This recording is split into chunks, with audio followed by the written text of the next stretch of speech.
Hi guys, it's Alana O, the witch and artist behind the Grim Bear, and I also work with deities, so I'd love to answer this question for you. So there's not an exact time that you have to make a deity altar. It's something that you will choose to do, and there's a few different reasons why you may want to make a deity altar. First off, there is a difference between honoring a deity or worshiping a deity and working with a deity. Okay, so you may want to make a deity altar if you want to honor them, you want to acknowledge them. You may want to make a deity altar to worship them. For instance, you want to leave them offerings, you want to pray to them. You may not be necessarily expecting something in return, or you may not be prepared to like build that relationship. When you're working with a deity, that would be you having a relationship with them, building and maintaining a relationship with them. So there's a few different things that you can do when it comes to working with, worshiping, or honoring a deity and creating an altar for them. If you're honoring a deity, take into consideration how you might honor an ancestor, someone who's no longer in the physical realm. You might leave an image of them and then also leave some items that represent them or represent their personality. You might make them offerings. And so when we're talking about deities and we're talking about deity worship, that's more so what we're talking about. We're talking about making them offerings and also spreading the word about them. And we see that in major religions, but you can do that as well with your own deity, whoever that deity may be.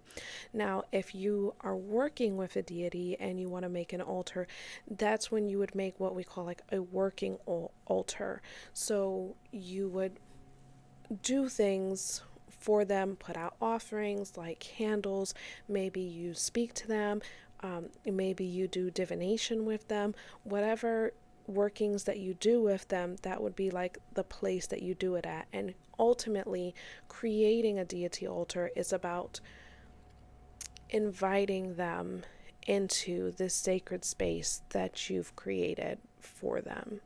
So when you create it, it's really a choice for you, and it really has to do with how you're working with them and what you want to do with them. I actually have several different altars. I have a deity altar here in my office. I have other altars at my home, but I can show you that in my next video, and I'll just show you a little bit of what I have in my office. I have a deity altar for Lilith. So depending on your practice, you might want to do something that's more inconspicuous if you need to, kind of keep it low key, or if, you want to make it really elaborate. All of those things are up to you. Another thing I would suggest is leaving an offering.